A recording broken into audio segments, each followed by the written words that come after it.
Good morning, class. Hello, I'm Puneet Sharma, and today we are going to continue our first chapter of the history of class 10th. And in this video, we are going to start our next topic, that is the unification of Britain. In our previous video, we already studied about the Italy unification and the Germany unification. Okay, beta. In this video, we will study about the Britain unification, and next one is visualizing the nation and nationalism and imperialism. All the three topics we will discuss in this video. Okay, beta. Let's start. I want to tell you the Britain at present. Britain is a parliamentary country. Parliamentary country means in the Britain constitution and parliamentary both the system are there. Constitution plus parliamentary means the constitution. In the constitution many rules and regulation which put the limitations on the king and queen. Okay, and parliamentary system या monarchy system means in the monarchy system there is a king, queen is there.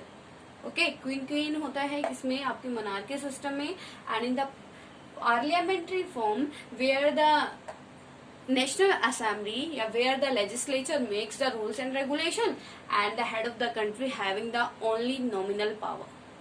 Got it, beta? Like in Britain, we also adopt the parliamentary system from the Britain. Britain होता है बेटा, उसमें parliamentary system है और constitutional monarchy system है. Status क्या है बेटा यूरोप का? The Europe is a constitutional monarchy system.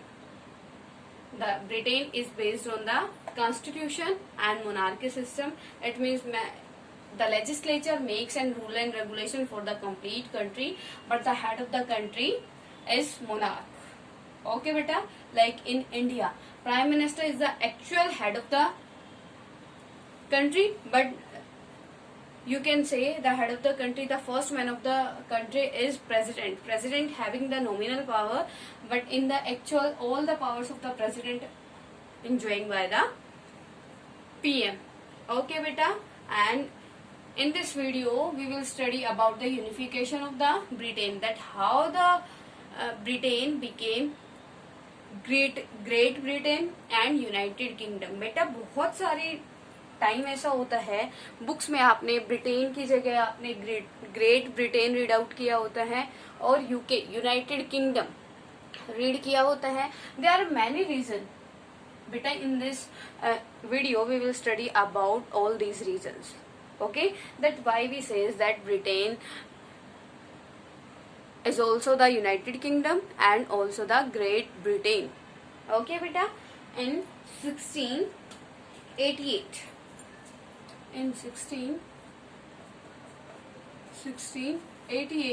the Britain established a nation state. In 1688, the Britain established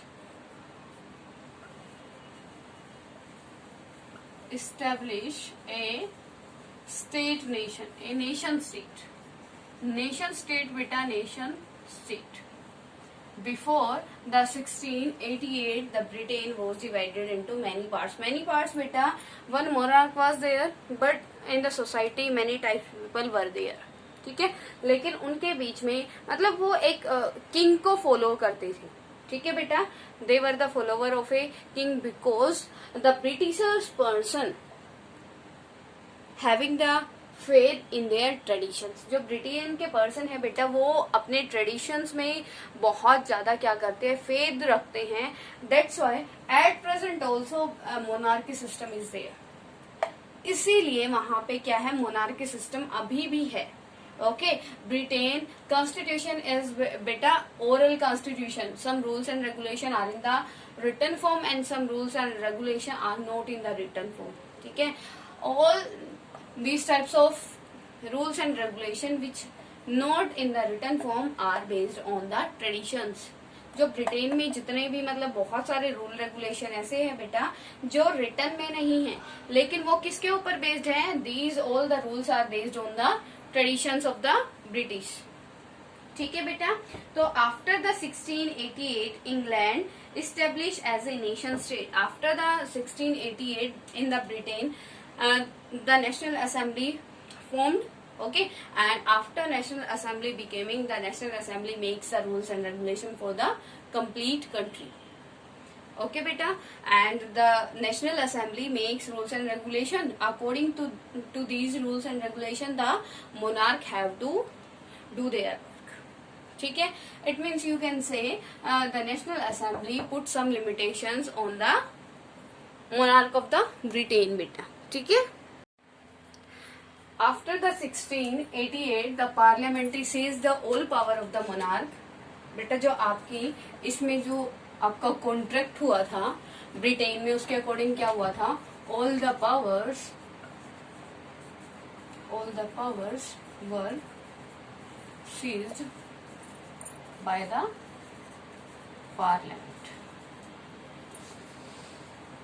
parliament of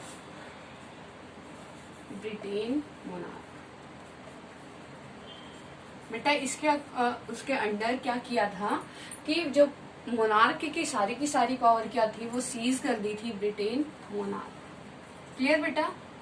before the 1688 the all powers were in the hand of monarch, but after the 1688 one parliamentary established there, and after 1688 act all the powers now in the hand of the parliament. Now parliament makes the rules and regulation for the complete country, okay।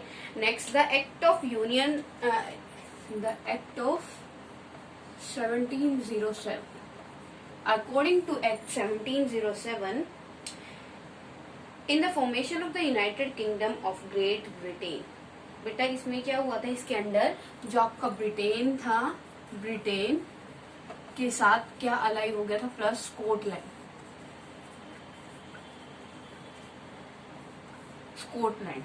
अब ये जो आपका था 1717 में act pass हुआ था। According to this act the Britain ally with the Scotland and became the UK. Have you seen this word in your history notebook बेटा? बेटा ये क्या है, यूके क्या है, यूनाइटेड किंगडम है। यूनाइटेड किंगडम कैसे फॉर्म हुआ, when the Britain ally with the Scotland. जब ब्रिटेन और स्कॉटलैंड क्या हो गए थे, एक साथ मिल गए थे, तो आपका यूनाइटेड किंगडम है, ठीक है बेटा। इन 1801 in 1801 when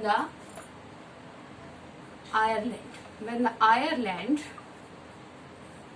allied with the UK, that it became the Great Britain। बेटा अब जो ग्रेट ब्रिटेन कब बना, जब आपका आयरलैंड था और यूके क्या हो गए थे, अलाई हो गए थे।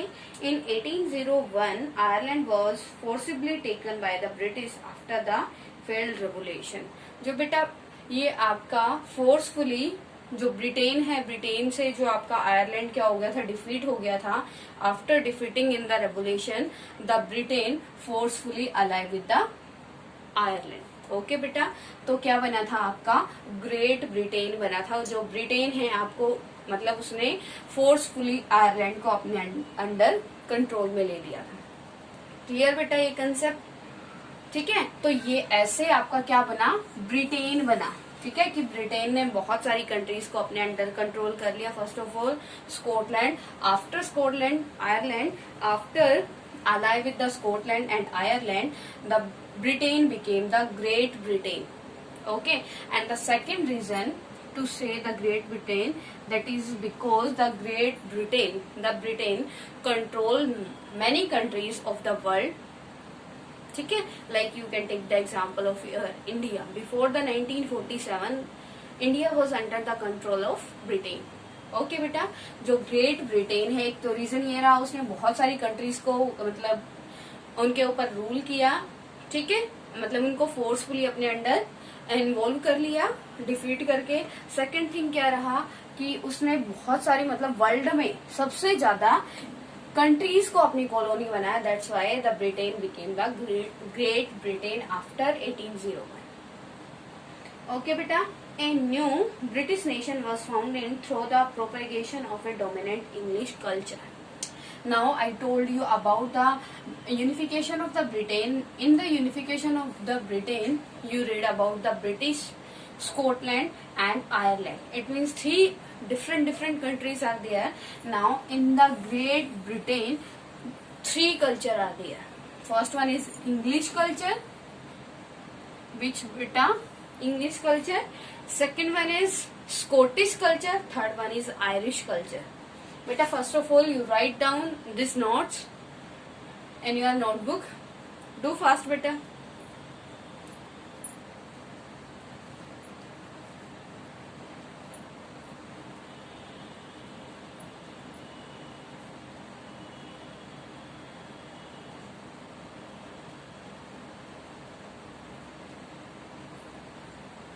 Done beta? Okay.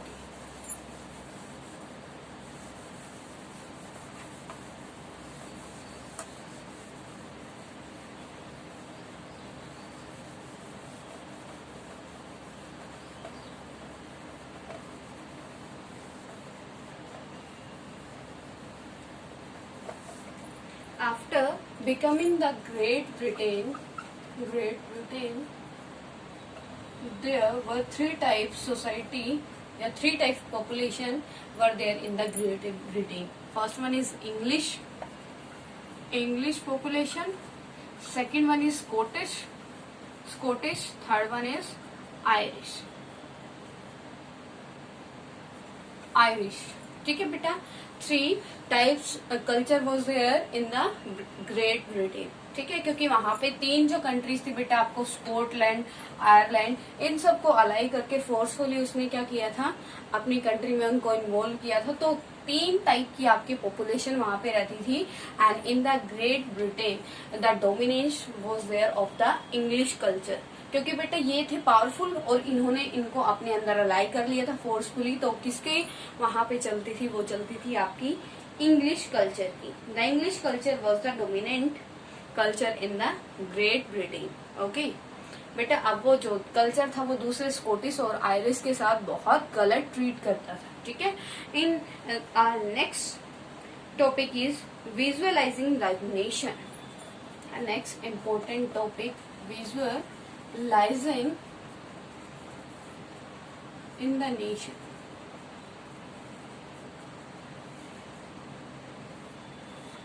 Visualizing in the nation beta, nations were portrayed as female figure allegory.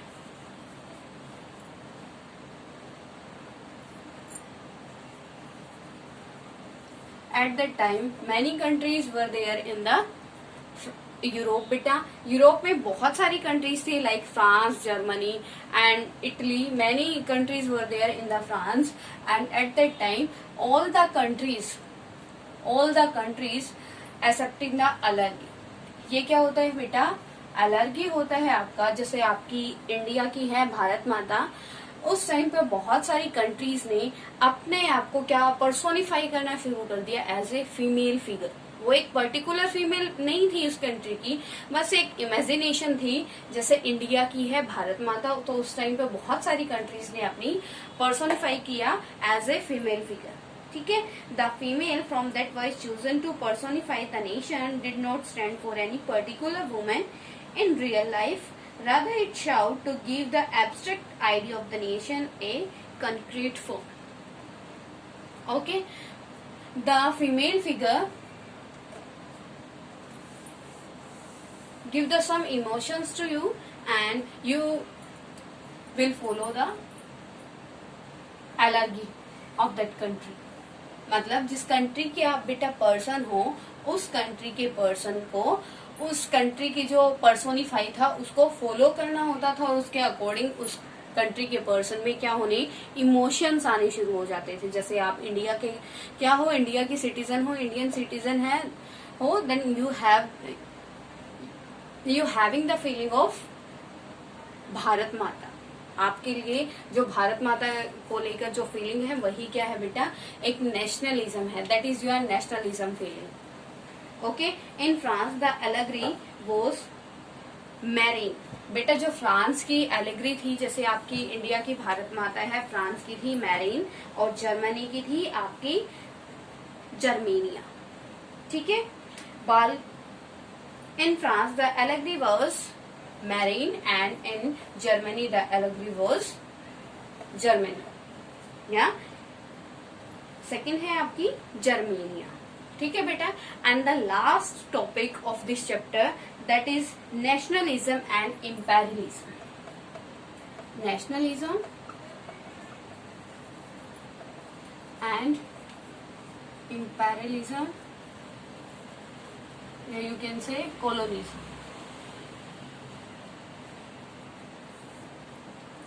Imperialism और colonialism बेटा, I want to tell you about the nationalism and imperialism.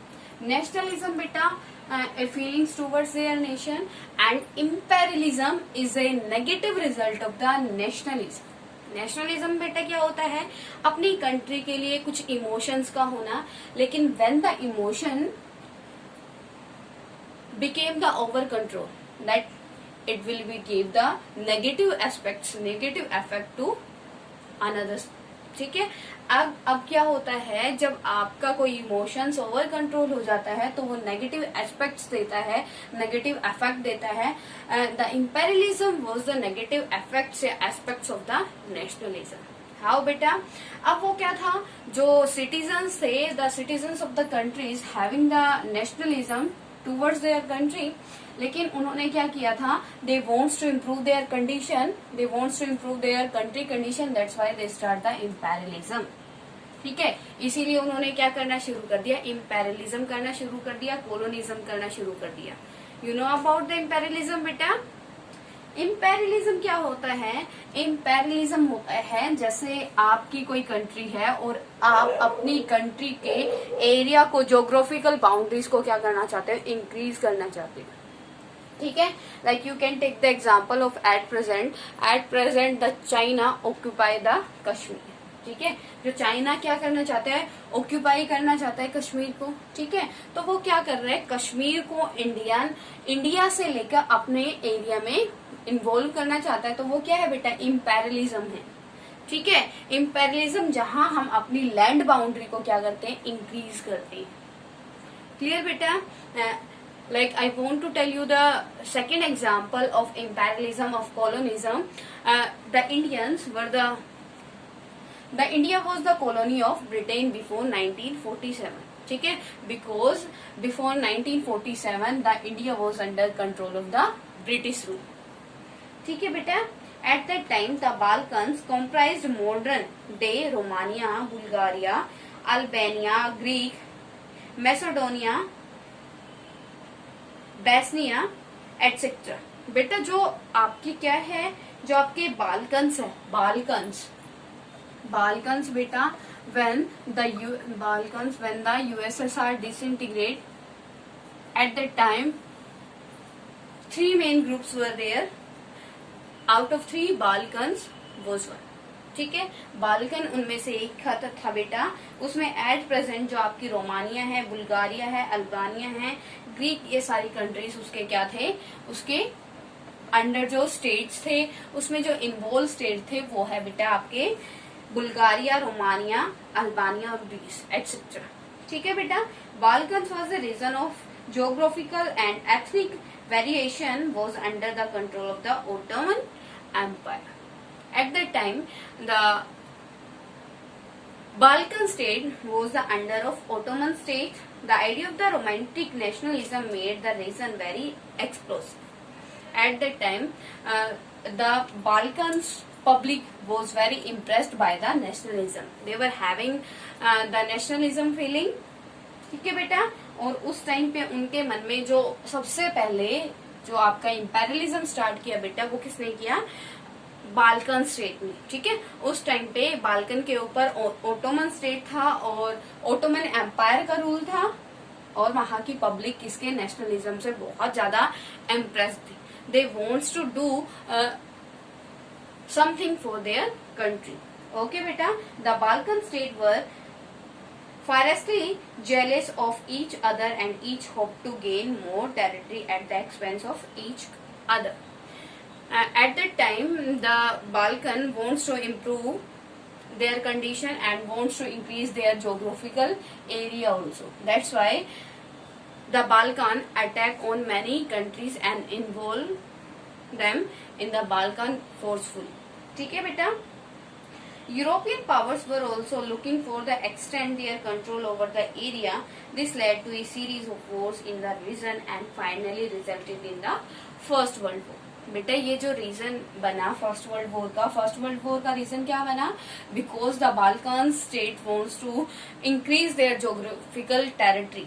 Okay, जब वहां की जो आपके यूरोप थे, यूरोप की क्या बेटा कंट्रीज थी, वो एक दूसरे पर अटैक करके एक दूसरे की टेरिटरी को, ज्योग्राफिकल टेरिटरी को अपने अंडर इन्वॉल्व करना चाहती थी, और ये रिजल्ट हुआ बेटा फर्स्ट वर्ल्ड वॉर का.